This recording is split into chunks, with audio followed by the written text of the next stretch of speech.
It was a freezing night in New York, the kind of cold that bites at your skin and makes every breath visible in the air. As Barron Trump drove past the corner of 34th Street and 7th Avenue, something caught his eye, forcing him to look twice. In the dim light of a back alley, a frail woman sat hunched over, wrapped in layers of tattered blankets.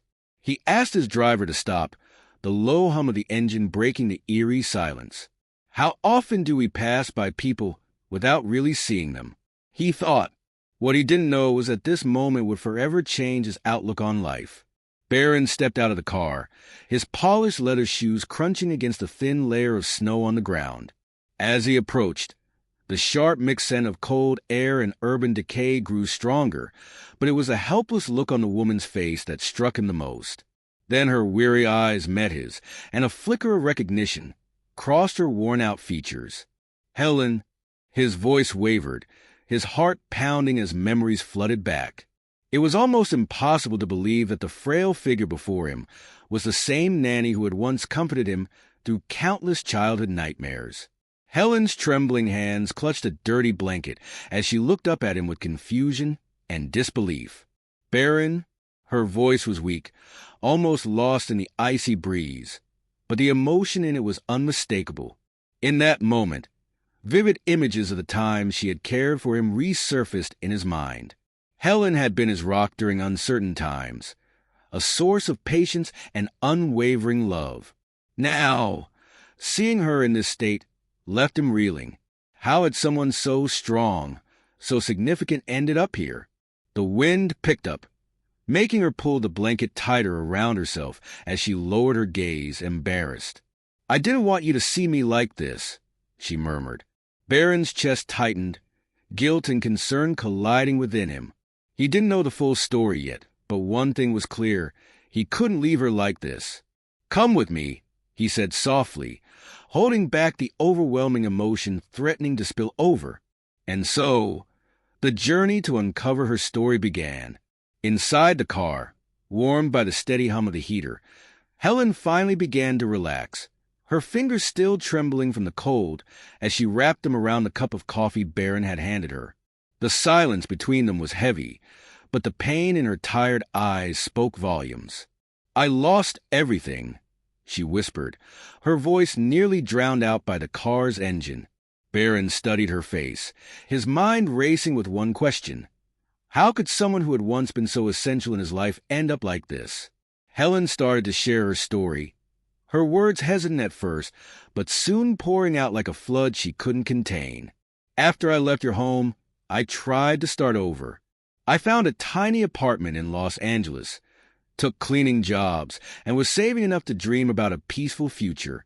Her voice cracked as she relived the memories. But then came the fire. One night, everything I had turned to ash. Her words were raw, and Barron felt the weight of her pain as if it were his own. He listened intently, his heart breaking with every detail she revealed. Helen described how, without insurance or support, the streets became her only option. At first, you tell yourself you'll find a way out, but then one door after another slams shut and you start to lose faith, she said, her gaze fixed on her trembling hands in her lap. The worst part isn't the cold or the hunger. It's the loneliness, the silence of being invisible. Her confession left Barron grappling with emotions he couldn't quite articulate.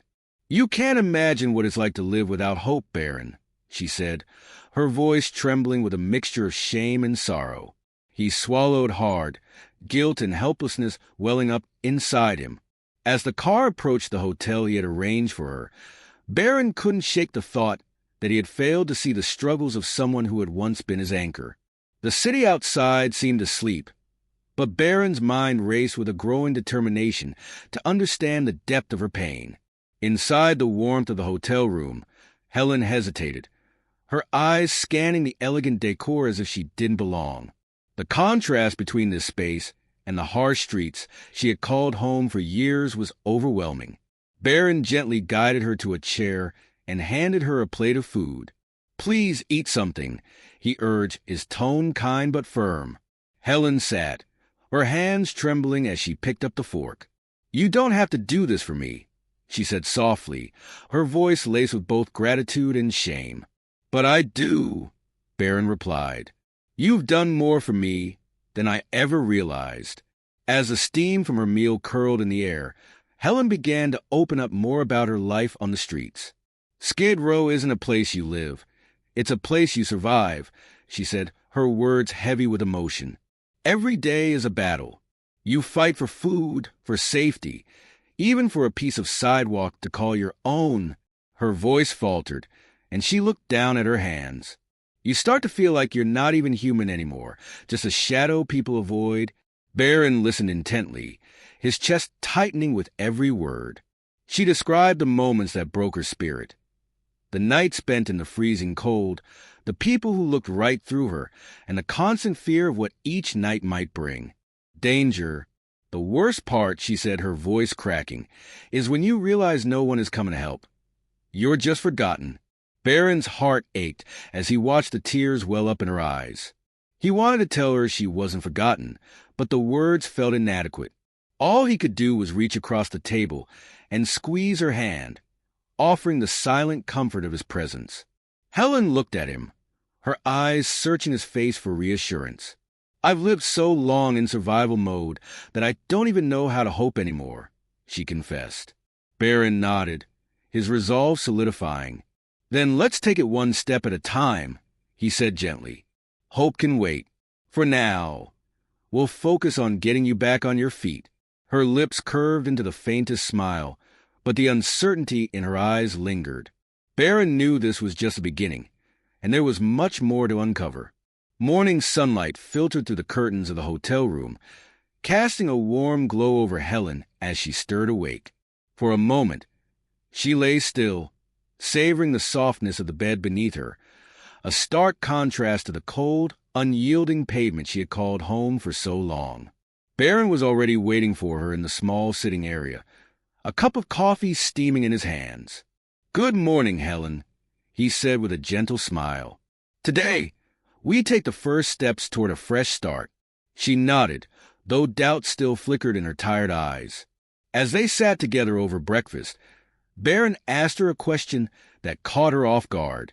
"If you could do anything, Helen, what would it be?" Her fork paused midair, and she stared at him for a moment before shaking her head. "I don't know, Barron. When you've spent years just trying to survive, dreaming feels like a luxury you can't afford." Her voice was quiet, almost apologetic, and it struck Barron deeply. For him, dreams were second nature. For her, they had become a distant memory. Helen began to share more about the fire that had turned her life upside down. "It all happened so fast. One moment, I was asleep. The next, I woke up to the smell of smoke and the sound of everything I owned being destroyed." Her voice trembled, and her hands clenched into fists as she relived the memory. "I lost everything in one night. My home, my belongings, and any sense of stability I had." Barron could only imagine the fear and helplessness she must have felt, and his heart ached at the thought. "Helen," Barron said softly, placing a reassuring hand on hers, "we can't change the past, but we can change what comes next." She looked at him, her eyes brimming with a mix of gratitude and uncertainty. "I just don't want to disappoint you," she whispered. He shook his head firmly. "You couldn't. The only disappointment would be if I didn't try to help you." His words lingered in the air as they finished their meal, both silently contemplating the road ahead. Barron couldn't shake the lingering question that had haunted him since finding Helen. How had someone who once meant so much been cast aside so easily? While Helen rested at the hotel, he decided to uncover the truth. A call to his mother's assistant shed light on a reality he wasn't prepared for. It was a practical decision, the assistant said almost dismissively. Your mother didn't feel she needed Helen anymore. The cold detachment in those words struck Barron like a blow, igniting a mix of frustration and guilt. Determined to get answers, Barron confronted his mother that evening in her opulent Manhattan penthouse. Sitting across from her in a room filled with luxury, he laid it out plainly. Helen isn't just someone we hired. She was family, and she gave everything to take care of me. His mother, sipping tea with practiced composure, avoided his gaze. "Circumstances change," she replied curtly. "We had to move on." Barron's voice rose slightly. "Move on? She lost everything, and you didn't even look back." Meanwhile, Helen had never spoken about the circumstances of her dismissal. Whether out of pride or a desire to shield Barron from the truth, she had kept that chapter of her life locked away. But now that he knew, Barron's perspective shifted completely. He realized that while he couldn't undo the harm done, he could take responsibility for the future. For the first time, he began to see the divide between his life of privilege and the struggles of those who had quietly sacrificed for him. That night, as Helen sat by the window of her hotel room, watching the lights of the city, Barron returned with a mix of determination and sorrow etched on his face. "Helen," he began, sitting across from her, "why didn't you ever tell me what happened after you left?" Her eyes softened, and she let out a heavy sigh. "You were just a boy, Barron. It wasn't your burden to carry." Her selflessness only deepened his resolve. He couldn't change her past, but he was determined to ensure her future was filled with hope. The next morning, Barron woke up with a clear plan. He wasn't just going to offer Helen a temporary reprieve. He wanted to rebuild her life, step by step. With a few calls, he assembled a team: doctors to assess her health, lawyers to explore any reparations she might be owed, and social workers to help her navigate the road to stability. Helen, sitting in the hotel's lounge, watched the flurry of activity with a mix of awe and disbelief. "Why are you doing this for me?" she asked, her voice barely above a whisper. Barron met her gaze with quiet conviction. "Because you never gave up on me," he said. "And now I won't give up on you." "Why are you doing all this for me, Barron?" Helen asked, her voice tinged with vulnerability.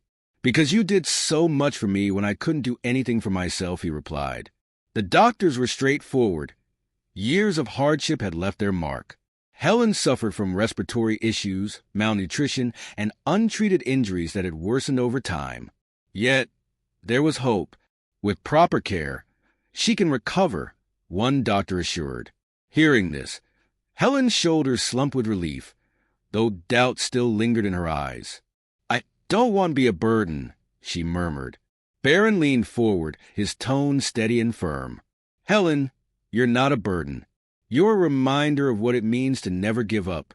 As Helen began her journey to recovery, her resilience started to inspire everyone around her. Nurses spoke of her quiet strength. Lawyers became deeply invested in her case, and even Barron felt himself changing, his perspective on privilege and responsibility evolving with every step. "Helen," he said one afternoon, "you're showing people what it means to fight through the impossible." She looked at him, her lips curving into a soft smile. "I didn't think I had any fight left," she admitted. "Maybe I do." Yet, beneath the surface, Helen carried a secret she hadn't yet revealed. "Barron," she said hesitantly one evening, "there's something I've been meaning to tell you. It's about something that happened a long time ago." Her voice faltered, and she shook her head. "Not now, but soon." Intrigued but respectful, Barron nodded. Whatever it was, he would wait. For now, his focus remained on helping Helen reclaim her dignity one day at a time. Helen's progress was remarkable, but Barron could sense that something still weighed heavily on her heart. One crisp afternoon, they sat together on a bench in Central Park, the autumn leaves falling gently around them. Helen stared at the horizon, lost in thought. "Barron, I think it's time I tell you what I've been holding back," she said softly. Her hands fidgeted in her lap as she gathered the courage to continue. "There's something I never told anyone, not even your family." Her voice trembled as she recounted a moment from years ago. "You were just a little boy, no older than 5. There was an accident in the house, something no one else noticed at the time. A gas leak. I remember the smell and the fear that ran through me when I realized what could happen." She paused, her breathing uneven. "You were in the living room, playing near the stove. I didn't even think. I ran, grabbed you, and got us both out before the fire started." Her eyes brimmed with tears. "It wasn't just a fire that changed me, Barron. It was a realization that I'd risk everything for you without a second thought. Barron was stunned, the weight of her story settling over him like a heavy blanket of mixed emotions. He tried to speak, but the lump in his throat wouldn't let him. Helen continued, her voice growing steadier. I didn't want you to grow up feeling like you owed me anything. That's why I never said a word. You were a child, and none of it was your fault. She looked down, her voice softening. But I've carried that memory with me every day since. Helen, Barron finally said, his voice thick with emotion, you didn't just save my life. You shaped it. Everything I've become is because of the love and care you gave me. She reached for his hand, her grip surprisingly firm. And now you've saved me, Barron, she said with a faint smile. But for Barron, her words only deepened his resolve. He wasn't done yet. Helen deserved more than gratitude. She deserved a legacy. Weeks later, the grand ballroom of a Manhattan hotel buzzed with anticipation. The room was filled with journalists, philanthropists, and advocates, all gathered for an event Barron had poured his heart into. At the center of it all was Helen, standing beside him in an elegant navy dress, her posture proud yet humble. As the spotlight fell on her, she took a deep breath and stepped forward to the microphone. The room fell silent as her voice, steady but emotional, filled the space. For a long time, I thought my story was over, she began. But today, I know it was just the beginning. Helen shared her journey, speaking about the struggles she had faced and the small moments of hope that had kept her going. The streets are a place where you lose everything, your home, your health, even your sense of self. But sometimes, all it takes is one act of kindness to remind you of who you are. She paused, her eyes scanning the room. I'm standing here today not because of what I lost, but because someone chose to see me when the world didn't. Her words hung in the air, raw and powerful, resonating deeply with everyone present. The highlight of the evening came when Barron stepped forward to announce the creation of a foundation in Helen's honor. The Helen's Hope Foundation will provide housing, health care, and opportunities for those who, like Helen, have been overlooked and forgotten. The applause was thunderous, but Helen's eyes filled with tears of gratitude. This isn't just about me, she said, her voice breaking. It's about proving that compassion can change lives, not just one, but many.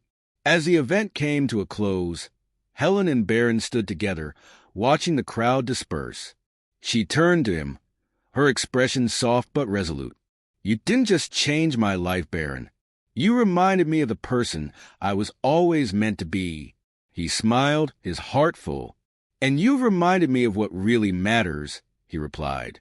As they stepped into the crisp night air, Helen's journey of resilience and redemption was no longer just her story. It was a beacon of hope for countless others. If this story touched your heart in any way, share your thoughts in the comments below. We'd love to hear how it made a difference for you. And if you enjoyed it, don't forget to follow the channel for more inspiring stories that truly matter. Your engagement means the world to us as we continue to spread messages like this one. Together, let's turn small actions into big changes.